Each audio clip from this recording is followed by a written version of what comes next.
তাই তো এখানে চলে এসেছি আবার আপনার সাথে গল্প করতে। কোথায় এসেছেন? আপনি তো এখন নতুন বাড়িতেই শুয়ে শুয়ে স্বপ্ন দেখছেন। স্বপ্ন? না না না, স্বপ্ন তো না, আমি তো সত্যি কথা বলছি। এই তো পুকুর ঘাটটার, এই তো কি আবার কথা হয়ে গেলেন। রানী, রানী কোথায় গেলেন রানী? আপনি নিঝুম পথে নিচ্ছে আরো ছায়া হয়ে নেমে আসে রাত, অশরীর শ্বাস দেয় পিছু ডাক, জানালায় বাড়িয়ে দুহাত, বোঝা না বোঝার সীমা পেরিয়ে অজানার কুয়াশা মেখে না বলা কাহিনী শোনাতে।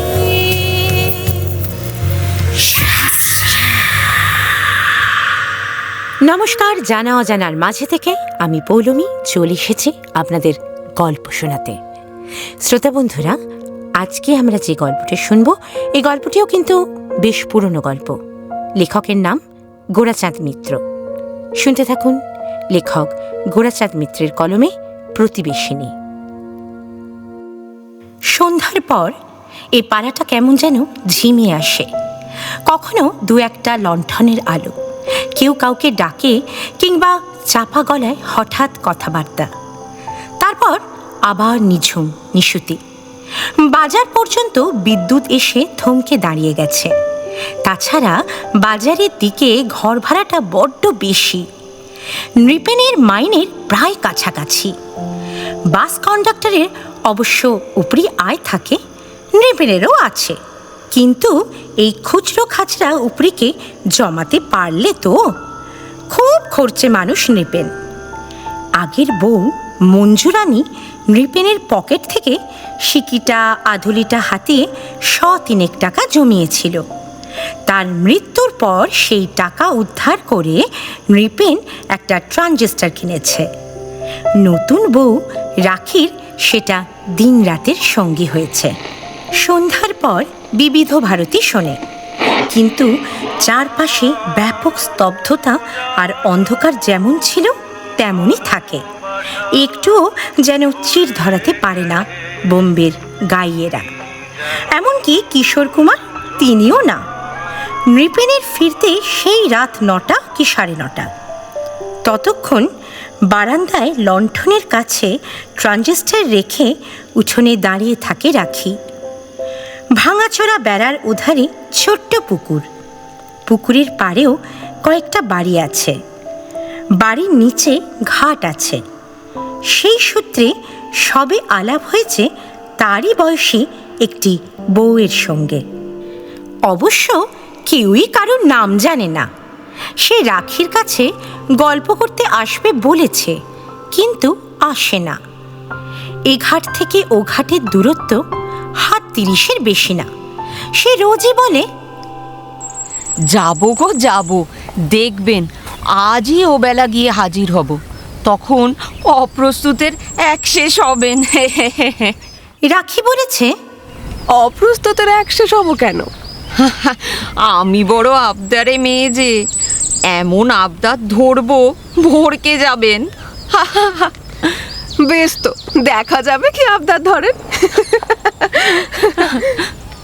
বলেছে রাখি। আসলে কথাটা সে বুঝতে পারেনি। সে ভেবেছে আবদারে সে নিজেও কি কম। এক রাতে নৃপেন কথায় কথায় জিজ্ঞেস করেছিল, পাড়ায় আলাপ পরিচয় হলো তো কারুর সঙ্গে, নাকি লজ্জা লজ্জা করেই কাটিয়ে দিচ্ছ গো? হয়েছে। তা কার কার সঙ্গে হয়েছে? ও, একটা কথা বলে রাখা একদিন উচিত ছিল তোমায়। শোনো, ওই নগেন কবিরাজের বাড়ির কারুর সঙ্গে আলাপ করতে যেও না জানো। হ্যাঁ, ওরা খুব খারাপ লোক। আর ওই যে নোটনের মা, সাবধান, খুব কুচুটে মেয়ে ছেলে।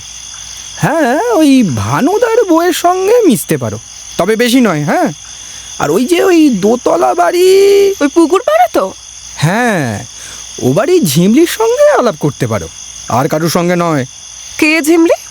কলেজে পড়ে, রোগা করে ফর্সা করে, খুব ভালো মেয়ে, এতটুকু অহংকার নেই। ঝিমলির বিয়ে হয়েছে? দূর বোকা, বললুম না কলেজে পড়ে, এখনই বিয়ে হবে কি? হয় না বুঝি? নৃপেন তরুণী বউয়ের এই কথায় একটু অপ্রস্তুত হয়ে বলেছিল, হ্যাঁ, মানে তোমার কথাটা মনে ছিল না, তবে কিছু ভেবে আমি বলিনি। কপালের দোষ থাকলে তাও হয় বই কি। এই আমাকেই দেখো না, আমিও তো স্কুল অবধি পড়েছিলাম, কপালের দোষে বাস কন্ডাক্টারি করছি। আর কপালের দোষে আমার মতন মেয়ের পাল্লায় পড়েছ। এই বলে পাশ ফিরেছিল রাখি। নৃপেন ওকে আদরে চূড়ান্ত করে শেষে বলেছিল, এই তোমার ভয় আছে জানো, তোমার সঙ্গে যেই বিয়ের কথা ঠিক হলো, বাস সিন্ডিকেট 25 টাকা মাইনে বাড়িয়ে দিল এক ঠোকে, ভাবা যায়? নৃপেনের বয়স 40-এর কাছাকাছি, দেখতে একটু রোগা হলেও স্বাস্থ্যটা মোটামুটি ভালো, সাদাসিধে মানুষ। এ পর্যন্ত তাকে একবারও রাগ করতে দেখেনি রাখি। প্রায় মাসখানেক হতে চলল নৃপেনের সঙ্গে তার বিয়ে হয়েছে। তবে কলেজে পড়তে পড়তে বিয়ে হয়েছিল বলে রাখির খানিক অমত ছিল। কলেজে ঢুকেই তার মা তাকে নিয়ে এক দূর সম্পর্কের দাদার বাড়ি আশ্রয় নেন। রাখি চাকরির চেষ্টাও করেছিল খুব, কিন্তু শেষ পর্যন্ত মামা আর মায়ের চাপে তাকে বিয়েতে রাজি হতে হয়। রাজি হওয়ার পর মুহূর্তেই সে মনকে প্রস্তুত করে নিয়েছিল যে কোনো অবস্থার জন্য সে তৈরি। তাতে তার কষ্ট হয়নি এমন নয়, কিন্তু ভিতর ভিতর হলেও লড়াই করে কষ্টটাকে চেপে দিয়েছে। অবশ্য নৃপেনকে মানুষ হিসেবে ভালো লাগতেও দেরি হয়নি। একটু পরে রাখি বলে উঠল, আচ্ছা, ও বাড়ির ঘাটে একজনের সঙ্গে আলাপ হয়েছে। কে গো মেয়েটা? কেমন দেখতে? খুব ফর্সা নয়, আমার মতোই রং হবে, এক মাথা চুল, বেশ সুন্দর পানা, বাড়ির বউটাও হবে। ও বাড়িতে 3টে বউ আছে, দাঁড়াও বলছি। তাহলে দীপুর বউ হবে। আচ্ছা, ছেলেপুলের মা বলে মনে হয় কি? যা, আমার মতো বয়স। তোমার মতো বয়সে বুঝি ছেলেপুলে হয় না? 1 বছর আগে তোমার বিয়ে হলে তো। যা, খালি অসভ্যতা। লাগছে লাগছে লাগছে রে বাবা, লাগছে, করো না। রাখি খুংসুটির ছলে প্রচণ্ড চিমটি কেটে কথাগুলি বলাতে হাসতে হাসতে নৃপেন বলল, আচ্ছা, ঝিমলিদের বাড়িতে 3টে বউ আছে, অবু, সতু আর দীপু, 3 ভাই। আর আছে ওদের বাবা হরমজদ কেলুবাবু, বাজারে বিরাট আড়ত, তার সঙ্গে সুদের আর ওই বন্ধকির কারবার। ঝিমলির মাও মহা ধরিবাজ মেয়ে ছেলে, ও পরে ওদের হিস্ট্রি বলবো খন। তোমার সঙ্গে যার আলাপ হয়েছে সে মনে হচ্ছে ত্রিপুর বউ। কি নাম গো? দেখো কাণ্ড, আমি কি পাড়ার বউদের নাম মুখস্থ রেখেছি? তুমি জিজ্ঞাসা করো না হয়। ছেলেপুলের খবর তো বেশ রাখো। কানে আসে। ওহ, ও বাড়ির যা কেচ্ছা। নৃপেন আর কিছু বলেনি। ভোর 4টে তার ফার্স্ট ট্রিপ। সাঁইথিয়া কাঁদি করে ভোর থেকে রাত 9টা অবধি চক্কর মারতে হয় তাকে। বয়সও হয়েছে, সে বাইরে যতই যুবক সেজে থাকার চেষ্টা করুক।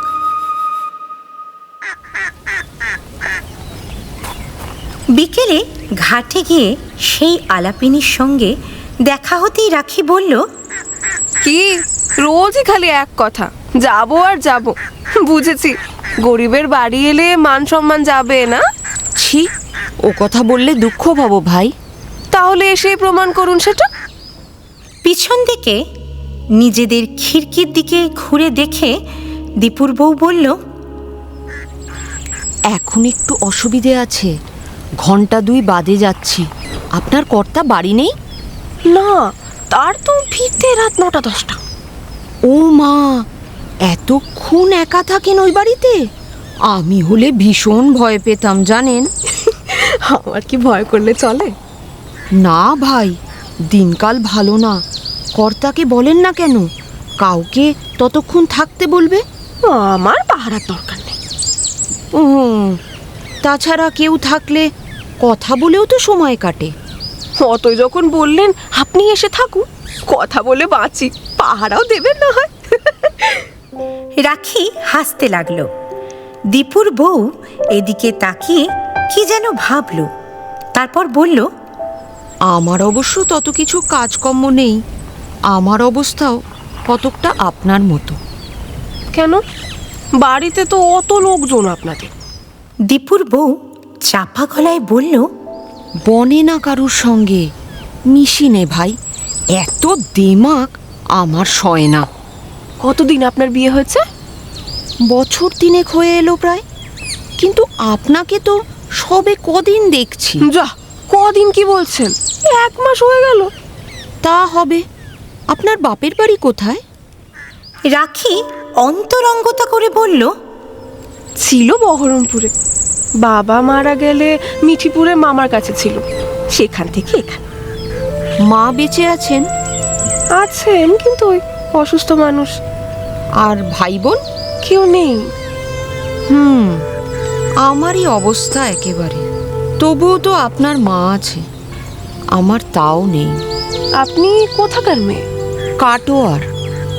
আচ্ছা, ওর সঙ্গে আমার তর্ক হয়েছে। আমি বলেছি আপনার বাচ্চা কাচ্চা হয়নি মোটে, ও বলেছে হয়েছে। তাই বুঝি? তাই তো ভাই, হেরে গেলেন। দীপুর বউ খিলখিল করে হেসে উঠে বলল কথাটি। তারপর রাখি অবাক হয়ে প্রশ্ন করল, আপনার বাচ্চা আছে? আছে মানে ছিল, এখন নেই।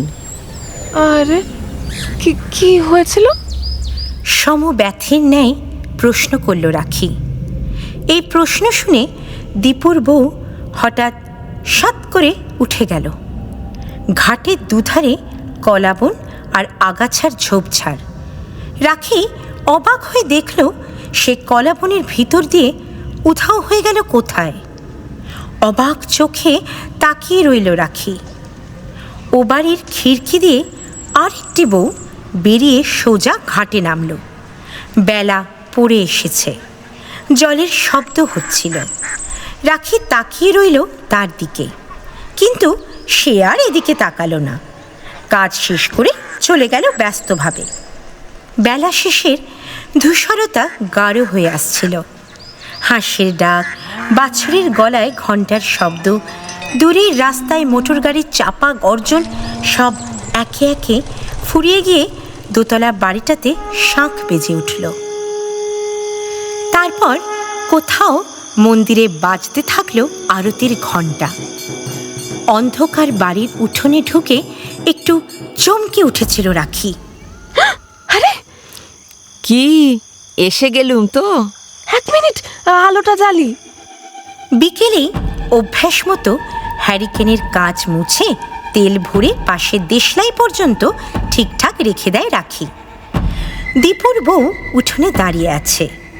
হ্যারিকেন জ্বালা হলে বলল, অন্ধকার ভালো লাগে না আপনার? দম কমিয়ে এখানে আসুন, একটু গল্প করি। আলো আমার আবার একেবারে সহ্য হয় না। দাঁড়ান, মাদুরটা নিয়ে আসি তবে। একদম অতিথি সেবা করতে হবে না অত, তাহলে কিন্তু চলে যাব বলে দিচ্ছি। রাখি মাদুরটা রেখে দিয়ে বলল, অন্তত একটু চা। আমি চা খাই নে, ছাড়ুন তো ওসব, আসুন এখানে। কপট ধমক দিয়ে বলল দীপুর বউ। অন্ধকার উঠোনে একটু দূরত্ব রেখে দাঁড়ালো রাখি। সেও খানিক কপট অভিমানের সুরে বলল, তখন অমন করে ঘাট থেকে উঠে গেলেন যে? আচ্ছা, ওই ভদ্রমহিলা আপনার যা, তাই না? বড় না মেজো? মেজো, কিন্তু আপনার নামটাই তো এখনো জিজ্ঞাসা করা হয়নি। আমার নাম রাখি। আপনার? আপনার কাছাকাছি প্রায়, রানী। তবে ওই যে বলে কানা ছেলের নাম পদ্মলোচন, হেও তাই। যা, কেন আপনি কত সুন্দর দেখতে। কে জানে, সুন্দর হওয়া হয়তো ভালো নয়। রানী রাখিদের বাড়ির চারদিকটা ঘুরে আবছা আঁধারে দেখে নিয়ে বলল, আপনাদের বাড়িটা বেশ। আমার বিয়ের পর থেকেই দেখতুম আর ভাবতুম পোড়ো বাড়ি। শেষে দেখলুম না, লোক আছে। তারপর আপনার কর্তার কথা শুনলুম। খুব ভালো মানুষ, কিন্তু ভদ্রলোক। এই যে 3টে বছর চলে গেল, কখনো দেখিনি একবার ঘাটের দিকে মুখ তুলে তাকিয়েছেন। এমনকি ঘাটের মেয়েরা থাকলেও সঙ্গে সঙ্গে মুখ ঘুরিয়ে চলে গেছেন। বাহ, তাই যদি তাহলে কেমন করে চিনলো আপনি দিবুবাবুর বউ? তাই বলেছেন বুঝি? হ্যাঁ, আরো কত কথা বলেছেন। কি? রানী একটু চমকে উঠেছিল বুঝি। রাখি তা টের পেয়ে সংযত হয়ে বলল, না মানে আপনাদের বাড়িতে কে কে আছে এসব কথাই আর কি। রানী জোরে খানিক স্বস্তির শ্বাস ছেড়ে বলল, থাকবে ওসব কথা। আচ্ছা, আপনার ট্রানজিস্টারটা আজ বন্ধ কেন? খুলুন না, একটু গান শুনি। বারে, গল্প করবেন বলে এলেন? আপনাদের বাড়িতে তো কত দামি রেডিও আছে, রেকর্ড প্লেয়ারও আছে নিশ্চয়ই। আর আমার কথা যদি বলেন, এইসব হিন্দি গান আমার একেবারেই ভালো লাগে না। সে কি, তবু যে দিনরাত্রির বাজান শুনতে পাই। কি আর করব, সময় কাটানোর জন্যই শুনতে হয়। বই টই পড়েন না কেন? আমি ভীষণ বই পড়তে ভালোবাসি, লাইব্রেরি থেকে আনিয়ে নি। কে এনে দেবে? আর তাছাড়া বই দেখলেও এখন আমার রাগ হয় জানেন। এতদিন বইয়ের সঙ্গে সম্পর্ক থাকলে আমি হয়তো এই বাড়ির বউ হয়েই আসতাম না। বাবা হঠাৎ মারা গেলেন, আমাকে না কলেজ ছেড়ে। আশ্চর্য, আমার সঙ্গে আপনার দারুণ মিলে যাচ্ছে, কিন্তু একেবারে কাঁটায় কাঁটায়। মোটেই মিলছে না। আপনি বড় লোকের বাড়ির বউ, আর আমার স্বামী বাস কন্ট্রাক্টর। ও সব মিল টিল খুঁজে লাভ নেই। রাখি হাসতে হাসতে বলল কথাটা। রানী শ্বাস প্রশ্বাসের সঙ্গে বলল, আহ, কি বলছেন? বড় লোকের বাড়ির বউ? আপনি জানেন কেন আপনার সঙ্গে আলাপ করেছি? কেন এমন করে চলে এসেছি আপনার কাছে? কেন? আপনাকে আরো ভালো করে হিংসে করতে। সে কি? কেন ভাই? হ্যাঁ, আপনি কত সুখী, আর আমার জীবনটা দেখুন জ্বলে পুড়ে শেষ হয়ে গেল। অথচ আমিও তো আপনার মতো সুখী হতে পারতুম। আমিও তো। ও কি, আপনি আপনি যে কেঁদে ফেললেন? কিছুক্ষণ অবাক হয়ে দাঁড়িয়ে রইল রাখি। আবছা আঁধারে দীপুর বউ অর্থাৎ রানী চাপা শ্বাস প্রশ্বাস ফেলে কাঁদছে। রাখির মন মমতায় কাতর হলো। সে পা বাড়িয়ে ফের সান্ত্বনা দিল, দিয়ে বলল, ঠিক কাঁদে না, কেন কাঁদবেন? জয়েন্ট ফ্যামিলিতে বিয়ে হলে এরকম একটু হয়। তখন এই কথাটা আমার মামা বলতেন, বুঝতুম না। এখন অবশ্য মনে হয় কথাটা ঠিকই জানেন। একার সংসারে আছি, যা খুশি করি, কেউ কিছু বলতে নেই, দোষও ধরতে নেই। আপনাদের জয়েন্ট ফ্যামিলি কি না, নানান রকম জটিলতা তো থাকবেই বলুন। রানীর গলাটা একটু ধরে গেছে কান্নার দরুন। ভাঙা গলেই সে বলল, শুধু সেজন্য নয়। আচ্ছা, আপনার বিয়েতে কিছু দাবি করেনি? দাবি? কি দাবি করবে? করলে কি আর বিয়ে হতো? কে মেটাতে পারতো দাবি বলুন না? আমরা মা মেয়ে ভেসে বেড়াচ্ছিলাম।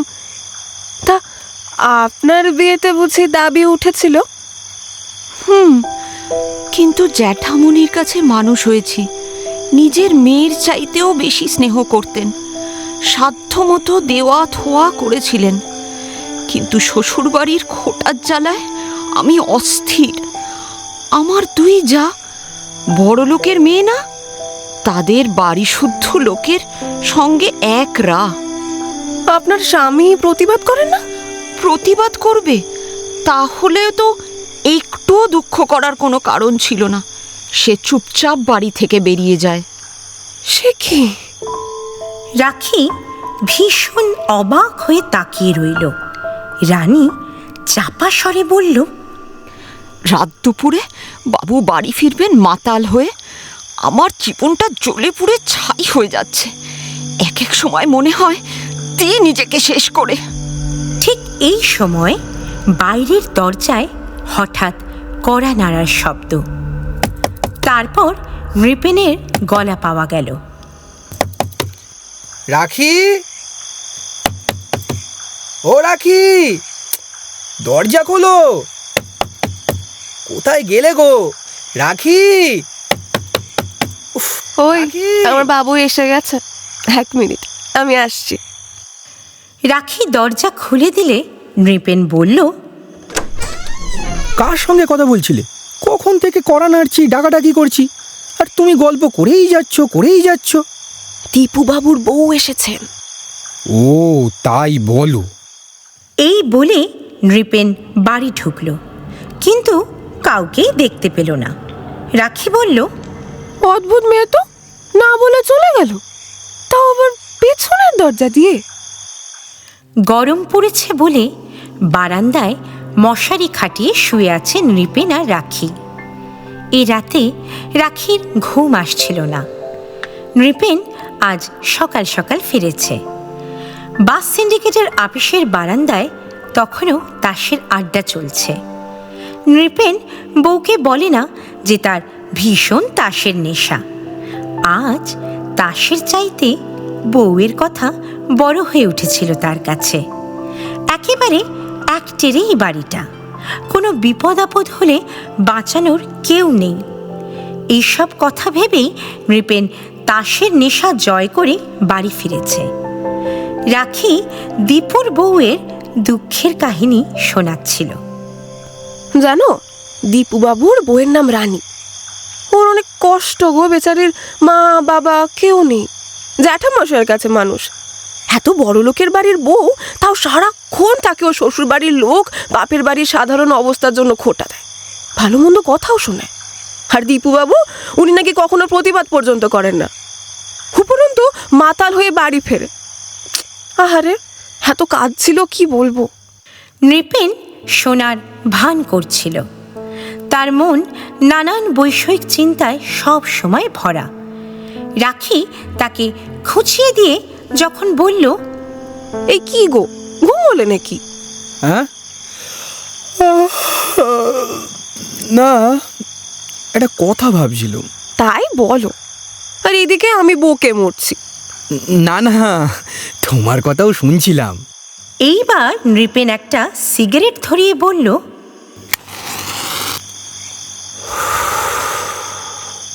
ওই দোতলা বাড়িটা বড্ড অপয়া জানো।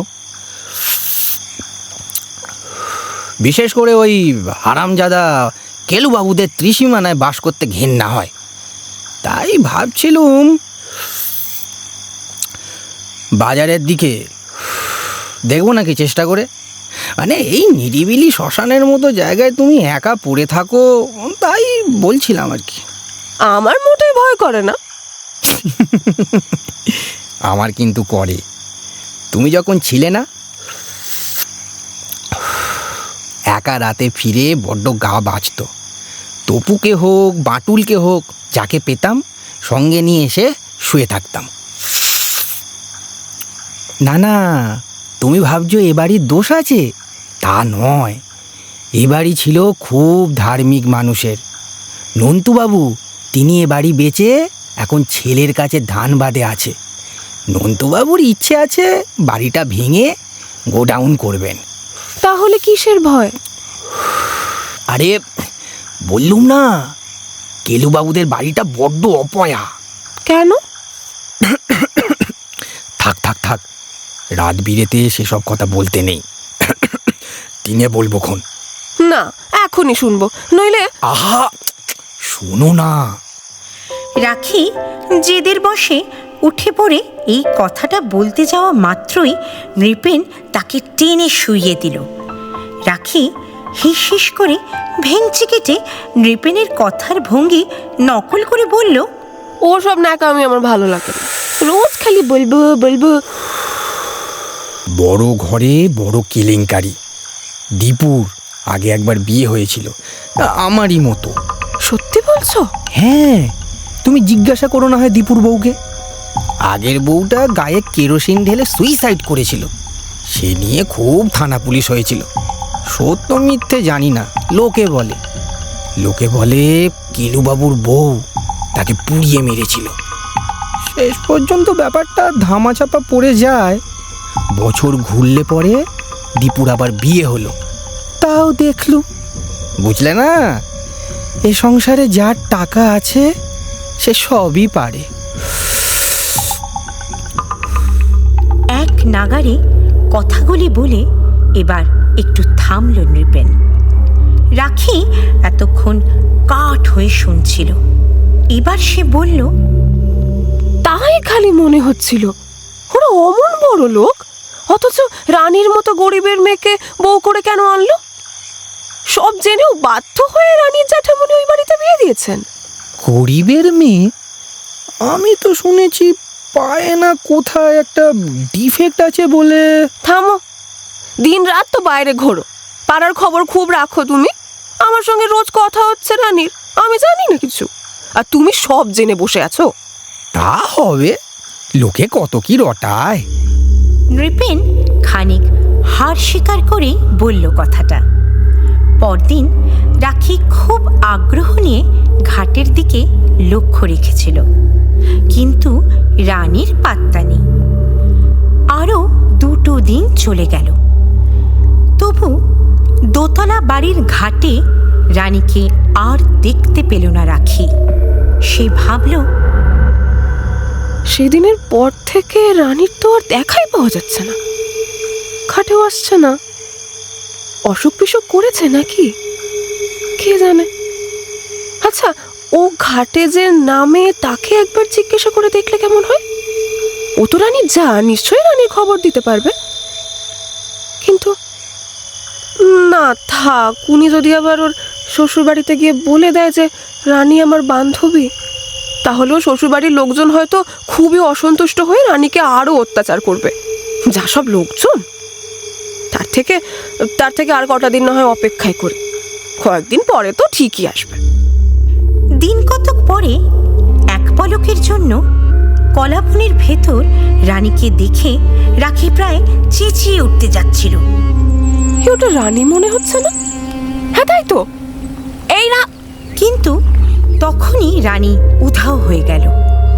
ক্ষোভে অস্থির হয়ে রাখি দাঁড়িয়ে রইল। ভারী অদ্ভুত তো, আমাকে দেখে এভাবে উধাও হয়ে যাওয়ার কারণ কি? হঠাৎ হঠাৎ এরকম অদ্ভুত আচরণ কেন করছে রানী? আমি কি এমন অপরাধ করেছি যে আমাকে এড়িয়ে যাওয়ার জন্য লুকিয়ে পড়তে হলো? নাকি আমার সঙ্গে মেশার জন্য বাড়িতে বকাবকি করেছে ওকে? সেটাও সম্ভব। বাস কন্ট্রাক্টরের বউয়ের সঙ্গে বড়লোকের বাড়ির বউয়ের মেলামেশা কি উচিত? এরপর আরেক দিন মনে আরও আঘাত পেল রাখি। এই ঘটনার কিছুদিন পরে এক বিকেলে রানীকে ঘাটে দেখে সে ভাবল বাঁকা হেসে বলবে, কি বাড়ির লোকে বুঝি আমার সঙ্গে কথা বলতে নিষেধ করেছে? কিন্তু চোখে চোখ পড়তেই রানী ঠোঁটে আঙুল রেখে ইশারায় তাকে চুপ করতে বলল এবং তারপর বাড়ির দিকে আঙুল তুলে ফের কি যেন ইশারা করল। হ্যাঁ, রাখি যা ভেবেছে তাই ঠিক। বাড়ির লোকে শাসন করেছে বেচারিকে। সেদিন এতক্ষণ ধরে রাখির কাছে এসে কথা বলেছিল, নিশ্চয়ই ওরা টের পেয়ে বকেছে। তবু রাখি একটু হেসে চাপা স্বরে বলল, বুঝেছি, সুযোগ পেলে আসবেন কিন্তু। রানী মাথাটা একটু দোলালো, তারপর দ্রুত উঠে গেল ঘাট থেকে। সে রাতে নৃপেন ফিরে সুখবর দেওয়ার আনন্দে বলল, রাখি রাখি কোথায়? এই যে রাখি, পেয়ে গেছি। বাস অফিসের পিছনে একটা গ্যারেজ মতো ঘর খালি হয়েছে। ওই সাব রেজিস্ট্রি অফিসের এক মুহুরিবাবু থাকতো, নতুন বাসা জোগাড় করে উঠে গেছে। মোটে 30 টাকা ভাড়া। হ্যাঁ, প্রথম প্রথম একটু অসুবিধে হবে, বাজার জায়গা আর হোক না, কিন্তু ইলেকট্রিকই তো আছে। ও রাখি কিন্তু খুশি হলো না। বাস অফিসের চারপাশ জুড়ে গা ঘিনঘিন করা ভিড় সে দেখেছে। সব সময় হট্টগোলে কান পাতা দেয়। এমনকি নৃপেন নিজেই তো কতদিন বলেছে বিকেল থেকে রাত অবধি ওখানে তারি মদের আসর বসে, 7টা জুয়াও চলে আনাচে কানাচে। নৃপেন নিজেই কত নিন্দা করেছে, আর এখন এমন পরিবেশে গিয়ে থাকতে চাইছে। সে কি রাখির ওপর কোনো সন্দেহ হয় বলে? রাখিকে চুপ থাকতে দেখে এবং শুধু দায়সারা গোছের একটা ও শুনে নৃপেন বলল, বাজার জায়গায় একটু হই হল্লা আছে বটে, কিন্তু ইচ্ছে করলে তুমি বাড়ি বসে টিউশনই করতে পারো। আমাদের ড্রাইভার বরুণদা আছে না, সে তো বললো। ভালোই হবে নৃপেন, তোর বউ তো এডুকেটেড মেয়ে। এই আমার ছেলে মেয়েগুলোকে একটু পড়াবে টড়াবে আর কি, এই আর কি। যা ভালো বোঝো করো, আমি কিছু বুঝি না এসব। তা নয়, কথাটা হচ্ছে এমন শুনশান নিরিবিলি জায়গায় একা তোমার থাকাটা ঠিক নয়। দিনকাল খারাপ, কথাটা বুঝলে না? বাসা বদলের দিন রাখি খুব ব্যস্ত হয়ে রানীকে খুঁজছিল, কিন্তু ঘাটের দিকে তাকিয়ে চোখ ব্যথা হয়ে যায়। তবুও রানীর পাত্তা নেই। বাড়ি ছেড়ে বেরিয়ে যাওয়ার সময় হঠাৎ পুকুর পাড়ের জঙ্গলের ভেতর রানীকে দাঁড়িয়ে থাকতে দেখে রাখি হাতের ইশারা করে বিদায় চাইল। রানীও হাত নাড়ল দূর থেকে। তার মুখের হাসিটা কেমন যেন করুণ মনে হচ্ছিল রাখির।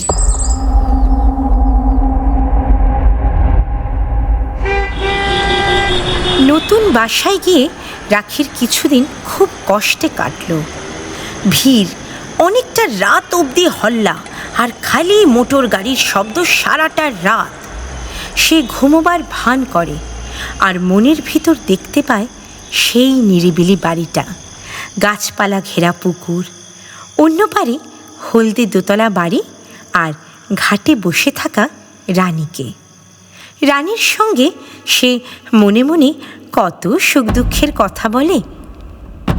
কি ব্যাপার, মহারানীরা এতদিন পরে ঘাটে উদয় হয়েছেন যে? মহারানী না ছাই, তা আপনার নতুন বাসা কেমন লাগছে? একদমই ভালো না, ভীষণ হই হট্টগোল, সারা রাত মোটর গাড়ির আওয়াজে ঘুমই আসে না। এইখানেই বেশ ছিলাম, গাছপালা ঘেরা নিরিবিলিতে, আপনার সাথে ঘাটে বসে গল্প করতাম। আপনার ওখানে কারুর সাথে এখনো পরিচয় হয়নি? কারুর সাথে বন্ধুত্ব হয়নি বুঝি? কি করে বা হবে? আপনার মতন মনের কথা বলার মতো পাবই বা কাকে? তাই তো এখানে চলে এসেছি আবার আপনার সাথে গল্প করতে। কোথায় এসেছেন? আপনি তো এখন নতুন বাড়িতেই শুয়ে শুয়ে স্বপ্ন দেখছেন। না না, স্বপ্ন তো না, আমি তো সত্যি কথা বলছি। এই তো পুকুর ঘাটটার, এই তো। কি আবার কথা বলা হয়ে গেলেন? রানী, রানী, কোথায় গেলেন রানী? আপনি রানী? কি হলো রাখি? রানী কি হলো? রানী, ও, স্বপ্ন দেখেছো বুঝি তোমার বান্ধবীকে? শুয়ে পড়ো, অনেক রাত এখন। আমি ঘুমালাম। ঘুমিয়ে পড়ো। এক দুপুরে ঝিরঝিরে বৃষ্টির মধ্যে বাসস্ট্যান্ডের দিক থেকে নৃপেন ভিজতে ভিজতে এসে বলল, রাখি, রাখি, কোথায় গেল রাখি? এই যে রাখি, শোনো, তোমার বন্ধুকে নিয়ে এলাম সাঁইতিয়া থেকে, বাপের বাড়ি গিয়েছিল। কে? রানী? কই? কোথায়? জামাই ষষ্ঠী করতে গিয়েছিল দীপু। শ্বশুর বাড়ি থেকে একটা ছাতাও তো আদায় করে আনবি। বাস অফিসের বারান্দায় বউকে বসিয়ে রেখেছে। রাখি ব্যস্ত হয়ে বলল, কি লোক গো তুমি? দেখে আনলে না কেন? তোমার মাথা খারাপ? যা শুনেছিলাম সত্যি। দেখলুম রিক্সা ছাড়া এক পাও হাঁটতে পারে না মেয়েটা। এই বৃষ্টিতে এখন রিক্সাওয়ালাদের গরজ প্রচণ্ড। দীপু ওদের আড়তে গেল জিপ আনতে, বোঝো অবস্থা। রাখি আর অপেক্ষা না করে একটা ছাতা নিয়ে দৌড়ালো। নৃপেন তাকে ডাকলেও সে ওই ডাক উপেক্ষা করেই রানীকে আনতে গেল। রাখি, কোথায় যাচ্ছ? আরে কোথায় যাচ্ছ? বাবা! রাখি বাস অফিসের বারান্দায় গিয়ে দেখলো বেশ ভিড় জমে আছে বাস যাত্রীদের। উফ, এখানে তো ভিড় না, কিন্তু রানীকে তো কোথাও দেখতে পাচ্ছি না। তাহলে কি দীপুবাবু এতক্ষণে জিপে নিয়ে বউকে নিয়ে চলে গেলেন? ইস, এত কাছে এলো রানী, তাও দেখা হলো না এবারেও। এই কথা ভেবে রাখি চলে আসবে বলে যেই মাত্র ঘুরেছে, সেই সময় একটা জিপ এসে বাস অফিসের বারান্দা ঘেঁষে দাঁড়ালো।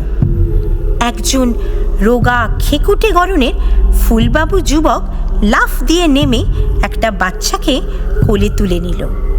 তারপর বেটে মোটাসোটা একটি ঘোমটা ঢাকা মেয়ের দিকে হাত বাড়িয়ে বলল, আরে কই এসো সালা, একে বৃষ্টি তার উপর না, ওটো ওটো আস্তে আস্তে। আহ, দেখো অটো কি করো না। হ্যাঁ, বউটির একটা পায়ে গন্ডগোল আছে। অনেক কষ্টে সে জিপে উঠল।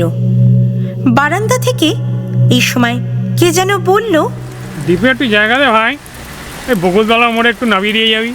ও সালা, অমনি ঠিক দেখে নিয়ে সুবিধা নিতে চলে এসছিস। দে ভাই, দে উঠি উঠবো বল না। ঠিক আছে, নে ওর তাড়াতাড়ি। এবার চলো ভাই, ড্রাইভার স্টার্ট দাও। রাখি নিঃসাড় হয়ে দাঁড়িয়ে গিয়েছিল। ব্যাপারটা খানিক আগেই তার বোঝা উচিত ছিল। রানীর বাপের বাড়ি সে বলেছিল কাটোয়ায়। আপনি কোথাকার মেয়ে? কাটোয়ার। সাঁইথিয়ায় নয়। স্বপ্নের ভিতর হাঁটার মতন সে হেঁটে ঘরে ফিরতে লাগলো। একই সঙ্গে তার মনে পড়ছিল রানীর বলে যাওয়া শেষের কথাগুলো। আপনি কত সুখী, আর আমার জীবনটা দেখুন জ্বলে পুড়ে শেষ হয়ে গেল। অথচ আমিও তো আপনার মতো সুখী হতে পারতাম। আমিও তো। ও কি আপনি? এবং তার স্বামী নৃপেনের কথাগুলো। বড় ঘরে বড় কেলেঙ্কারি। দীপুর আগে একবার বিয়ে হয়েছিল আমারই মতো। আগের বউটা গায়ে কেরোসিন ঢেলে সুইসাইড করেছিল। সে নিয়ে খুব থানা পুলিশ হয়েছিল। লোকে বলে কেলুবাবুর বউ তাকে পুড়িয়ে মেরেছিল। এখন তার কাছে জলের মতো সব পরিষ্কার। দীপুর প্রথমা স্ত্রী এসেছিল তার কাছে, অর্থাৎ তার বান্ধবী প্রতিবেশিনী রানী কোনো মানুষ নয়, সে অশরীরী। ঘরে ফিরে রাখি অজ্ঞান হয়ে গেল। এ কি রাখি, কতবার ডাকলাম তোমায়, একদম ভিজে গেছো তো। এই এই কি হলো তোমার? এই রাখি, এই রাখি। নৃপেন তাকে দুহাতে ধরে না ফেললে তার মাথা ফেটে রক্তারক্তি হয়ে যেত।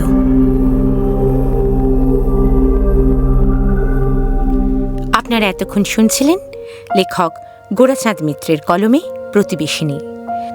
গল্পের বিভিন্ন চরিত্রে সুকন্যা, পৌলমী বিশ্বাস, আমি নয় কিন্তু, ভিভান, নিরুপম, জয়জিৎ আর কথক আমি, অর্থাৎ আপনাদের পৌলমী। শুনতে থাকুন আরও ভালো ভালো গল্প। আর অবশ্যই আপনারা কমেন্ট করবেন। আপনারা কিন্তু একদম কমেন্ট করছেন না। কেমন লাগছে আমাদের গল্পগুলো একটু জানাবেন তো। না জানালে আমি কি করে এগোবো, তাই না? আপনারা তো ছাড়া আমার চলবেই না। শুনতে থাকুন, ভালো থাকুন, সুস্থ থাকুন, জানা অজানার মাঝে।